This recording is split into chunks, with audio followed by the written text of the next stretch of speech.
Hey guys, check out what I found digging through someone's trash. It's a broom handle. I can't believe they were just going to throw this out.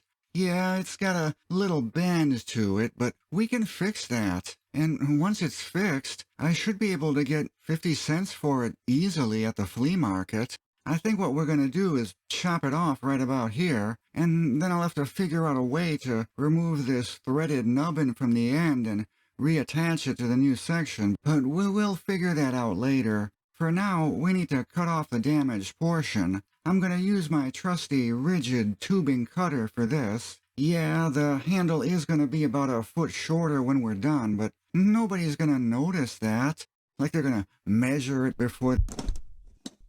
this isn't going well. It's like it's crinkling the tube a little bit with each pass. Yeah, look at this. It's all scratched and crinkled. This is BS. Nobody's gonna buy this now. And the tube is starting to split at the seam. It's okay. It's okay. We can still fix it. We'll just cut it a different way. I'll use a hacksaw this time, and yeah, it's gonna be like 17/32 of an inch shorter now, but nobody's gonna notice that. It'll be fine.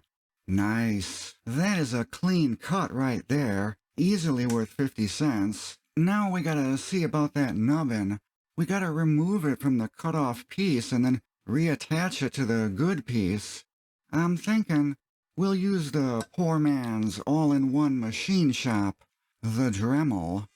What I'm gonna do is split the tube lengthwise, and then I'll just jam a screwdriver in there and start peeling it open.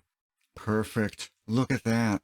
One extracted nubbin, and it fits perfectly into our newly cut part of the tube. But we gotta secure this in there. It looks like on the old section they dimpled the tube in a few spots to retain the nubbin. I'm pretty sure I can replicate that. I got this bench block that has a U shape in it, and I'll use that to support the tube. Then I'll take this prick punch and just add a bunch of dimples to it, just like they did from the factory. I think this is good. That's not coming off of there.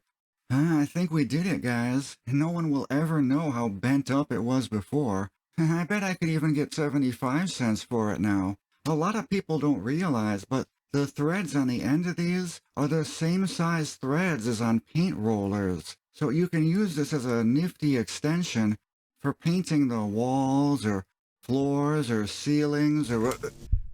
But... What? I just fixed this. What the... I was gonna get 50 cents for it. It's worthless now. Oh... Son of a channel lock.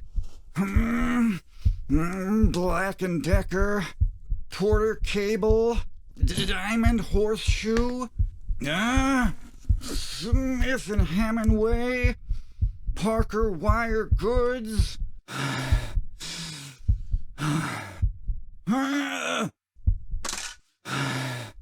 Thanks everyone for watching. See you later. Bye.